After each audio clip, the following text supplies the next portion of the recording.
Isso significa que o presidente da República, eleito com um projeto de país... Presidencialista não consegue implementar aquele projeto de país, porque precisa de dinheiro para implementá-lo, e esse dinheiro... está comprometido. ...foi sequestrado pelo parlamento para entregar para cada um dos parlamentares para os seus projetos pessoais. Exato, de todos. De todos. Deixa eu só dar um nome antes que a senhora continue para quem está acompanhando. Nós estamos falando, tudo isso que a gente está falando, nós estamos falando de 5% do orçamento, tá? Porque 95% do orçamento é de execução obrigatória.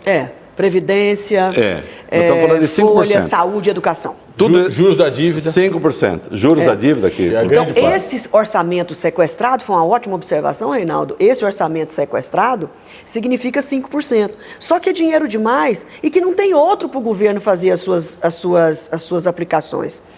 Por que só o governo sabe aplicar e os parlamentares não sabem? Sabem também, só que com outro foco, que é um foco micro, que é fazer as coisas ali locais. E o governo federal tem os projetos macros, as grandes pontes, as grandes ferrovias, as grandes estradas, os grandes portos, que precisa ser feito para o país crescer. Então, se os dois estão certos, por que não achar uma forma diferente de governar esse país? Então, Lula foi eleito e publicou no TSE, assim como Bolsonaro e os demais candidatos, um plano de governo presidencialista. Certo? E ele não tem como executar isso, esse plano presidencialista, com esse sistema que nós estamos vivendo na prática. Porque na teoria é presidencialista, mas na prática nós estamos vivendo uma cobra assim de duas cabeças, entendeu? É o Congresso forte... que não responde pelo que faz. E que não tenha a responsabilidade, não é que não tenha a responsabilidade pessoal, juridicamente, constitucionalmente, não tem a responsabilidade porque o sistema é presidencialista. Então, se esse sistema for modificado, o Congresso pode continuar tendo poder, mas vai aumentar muito a sua responsabilidade. Eu tenho defendido e apanhei, porque até o Lira uma vez falou disso e tal, e aí virou uma grande confusão, que se fala do regime semipresidencialista. Semipresidencialista ou semiparlamentarista, tanto faz. Nós estamos falando semi, quer dizer metade. O copo meio cheio, meio vazio. Que é o regime português, que é considerado semipresidencialista. Em vários países do mundo está ampliando muito. Significa o quê, para quem está acompanhando? O Congresso responde, em boa parte, pelo Executivo também. Então, assim, se não deu certo, você cobra do Congresso. Existe um primeiro-ministro que responde, um presidente... Nomeado pelo Congresso. Nomeado por um presidente de governo, digamos assim, e você tem o presidente para as questões de Estado. De Estado, muito bem, né? Isso mesmo. Só que na prática a gente está vivendo isso porque está, né? Pior do que isso. É pior porque o Congresso não responde pelo... Não responde. O Congresso não é responsável. Se não deu certo, você vai jogar nas costas do presidente. Isso foi evoluindo para essa cobra de duas cabeças. Eu estava lá dentro esse período todo, a gente estava vendo o que estava acontecendo. Mas isso são períodos que se esgotam. Então, nós precisamos refletir muito. Eu estou estudando muito sobre o semipresidencialismo, Reinaldo. Estou procurando pessoas, livros, inclusive tem livros maravilhosos escritos em Portugal, não precisa dizer o nome, Europa. Temos um grande amigo comum conhecido, isso, que é exatamente, um defensor. Teve aqui. Pronto, já, né? O Gilmar Mendes defende o semipresidencialismo. Me indicou 3 livros, eu estou lendo um deles, de 3 portugueses que escreveram sobre a experiência portuguesa, mas do mundo todo. Então, o semipresidencialismo, ele nasceu, na verdade, na década de 90, com a falência da União Soviética. Então, com a divisão ali dos países, a maioria experimentou o semipresidencialismo e até hoje ainda persiste. O parlamentarismo puro, nós temos eles em menos lugares, como na Alemanha, como na Inglaterra, são os dois que eu estou me lembrando mais fortes hoje. É só parlamentarismo. Isso. Nos demais países, ou é presidencialismo, ou é o semipresidencialismo. O eleitor vota no presidente, ele fica lá por 4, 5 anos, mas o eleitor vota no Congresso. E tem até a França, que era semipresidencialista, continua, mas o presidencialismo ganhou. O presidente acabou ganhando mais força. Acabou ganhando força. Então, Reinaldo, o que ocorre? Mas eu voto num presidente e é o Congresso que vai mandar? Ué, e quem é que votou no Congresso? Quem que votou nos deputados? Foi só eu, nós 3? O povo brasileiro votou nos deputados, votaram nos deputados. Então, preste mais atenção, porque um deles que você está votando pode virar primeiro-ministro. E é uma distribuição... Se acontecer o semipresidencialismo. Agora, nós já tivemos 2 consultas populares, com um tempo diferente, bastante longo entre um e outro. na década de 60 e agora na década de 90, e o povo escolheu o presidencialismo. Foi. E eu faço minha culpa, oh meu Deus, eu defendi o presidencialismo, me arrependo tanto. Mas era a fase, Reinaldo. Era as circunstâncias são outras. Circunstâncias totalmente diferentes. Mas não, se você falasse comigo há 5, 6 anos atrás, era presidencialista. Eu estou vendo a olhos nus que se nós não fizermos isso, nós estamos perdidos. Nós tivemos 2 consultas e o povo falou presidencialismo. Eu tenho minhas dúvidas se precisa fazer um novo... plebiscito. Mudaram de regime sem plebiscito. Porque veja só, mudaram de regime sem plebiscito. A gente continuaria a ser presidencialista, só que atribuindo funções específicas ao Congresso. Agora, de qualquer modo, será que a gente consegue convencer o brasileiro? Depois nós precisamos falar com o Lavareda. De um regime semipresidencialista ou semiparlamentarista? Se nós tivermos um consenso, não é unanimidade. Se nós tivermos um consenso entre sociedade como um todo, as instituições, os empresários, os trabalhadores, enfim, todos aqueles que respondem nas pesquisas, majoritariamente, que a política no Brasil tem que mudar, tem que se propor a querer mudar alguma coisa. Agora, só veja coisa perversa para a senhora refletir. Ao mesmo tempo que... Então, nós temos um Congresso que manda muito. Que hoje tem uma boa fatia do que sobra de dinheiro para destinar. Com essa reputação péssima, que a senhora lembrou agora há pouco. Vai dar mais poder para esse povo? E ao mesmo tempo a gente tem que falar assim, sabe o que é? Eles precisam ter mais poder, fica difícil. Sabe quem responde isso? Desculpa, é impossível não dizer. O tio do Homem-Aranha. Com grande poder vem grande responsabilidade. Mas você tirou da minha boca. Eu ia dizer isso. Não existe grande poder sem grande responsabilidade. Quando nós vivíamos um presidencialismo verdadeiro até um dia desses, os presidentes foram penalizados ou bonificados por suas ações. Então, quando eu instituí um programa de governo para o Congresso, porque esse Congresso é o povo que escolheu. O povo escolheu esse Congresso. Mas o povo escolhe mal? Eu não gostaria de avaliar dessa forma, que o povo escolhe mal.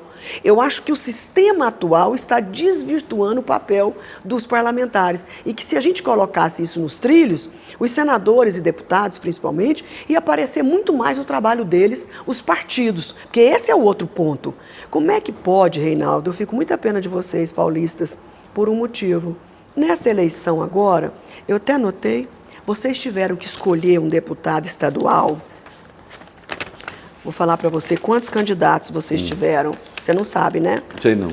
Oh, meu Deus. Mas eu ia falar justamente da questão da proporcionalidade. Que não Reinaldo, existe. Se não me engano, que é tanto papelzinho, vocês tiveram que escolher, coisa de 1.300 deputados, candidatos a deputado estadual, a deputados estaduais, que vocês tinham que escolher um. Não, 1.300 não. Federal, 1.300. Isso. Estadual, 2.000 e tantos candidatos. Isso. É chanchada, amigo. Como você vai fazer uma análise dessa? Em todo estudo neural de política, o Lavareda tem essa especialidade, quanto mais opções você tem, piores são suas escolhas. Demais, sim. Piores são suas escolhas. Aí o que você vota? Você vota no neon da loja. Vou comprar nessa loja que o neon dela é bonito. Vota no Tiririca.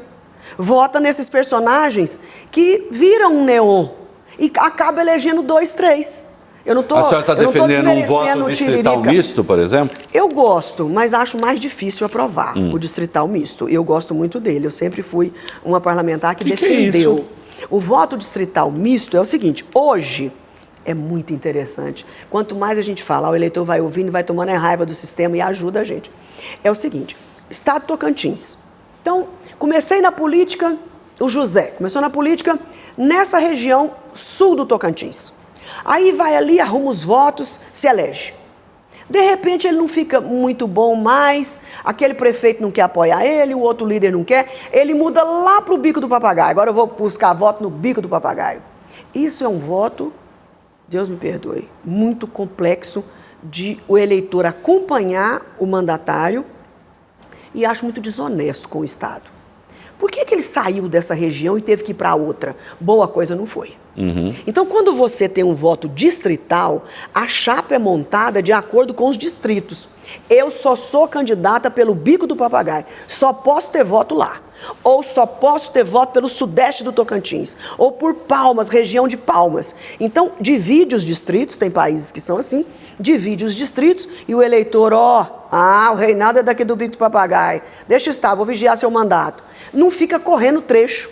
Tem parlamentares que têm voto no Bico, no Sudeste, no Sul, no meio do Estado, uma coisa tremenda. O eleitor fica com mais dificuldade de acompanhar, não é vigiar, não é nada, acompanhar o mandato dessa pessoa, se ela merece continuar ou não. Só para quem não sabe, distrital misto, você faz uma parte da Câmara, você faz o chamado voto em lista. Então o sujeito vota em partidos. Então, vamos lá, metade da Câmara vai por lista. Você vota em partidos, eu voto no PMDB, no PT, voto na legenda. E a legenda faz uma lista de nomes do primeiro para o último, que são os seus candidatos. Isso. Então, tem a lista do PT, do PSD, do MDB. O que dá mais poder para o partido. O que dá mais poder para o partido. É a disputa então, interna assim, do partido. O PT teve direito a 15 deputados federais. O PT tem a lista, pega os primeiros 15 e vão os primeiros 15. Uma parte da Câmara seria formada assim. Porque é a parte mista, é a parte do voto. Eu vou explicar, Reinaldo, mas... Agora, o distrital é por pedaço. Então, assim, um pedaço vai votar um deputado. Mas por que tem que ser misto? Ele é mais justo. Vamos imaginar que um candidato, você, por exemplo, sai pela advocacia. Tem advogados no estado inteiro, então você vai para a lista geral porque você não é um candidato de região, você é um candidato de um segmento. Isso. Eu sou dos trabalhadores, agora eu só quero o voto dos trabalhadores do Bico Papagaio? Não, como eu sou de segmento, eu tenho que ser votada no estado inteiro. Setor agropecuário é a mesma coisa, eu tinha voto no estado inteiro do setor. Então, é essa a explicação, porque tem uma parte regional e uma parte estadual. Eu só sei que tem que diminuir o número de partidos. É isso que eu ia perguntar. Não há mais possibilidade de ter. São 16. Né? O que é a direita hoje? A direita hoje é o PL, né? O PL. A esquerda é o PT e os demais de esquerda que são mais visíveis. PCdoB, PSB de bola, PDT, esses são de esquerda. E o restante é o quê, Reinaldo? Nós não temos essa categoria. Nós não temos um centro estabelecido. Nós não temos um centro de verdade. Porque essa questão do centrão não tem nada a ver com ideário político, ideológico, nada a ver. É apenas uma nominata que juntou um monte de gente, que não é desmerecedor. Não são pessoas... Conheço muitos parlamentares do centrão e que merecem meu respeito. Mas descaracterizou, desconfigurou a situação de que ou você é direita, ou você é esquerda, ou você é centro. Não existe outro espaço, só se for no outro planeta. Então, você só tem 3 espaços políticos que poderiam variar dentro de cada espaço desse, mas com uma definição muito grande. O que acontece na minha opinião, Reinaldo? Um país que não tem um centro definido é um perigo para a democracia. Eu acho muito difícil. Me disseram outro dia que Getúlio Vargas foi muito inteligente e não só fortaleceu o PDT, criou o PTB e o PSD. Mas criou o PSD. Criou o PSD. O velho PSD. Deu força e criou um centro e deixou a esquerda isolada. Certo? Então, não ter um centro, tanto para um como para outro, eu acho da maior importância que nós tivéssemos isso.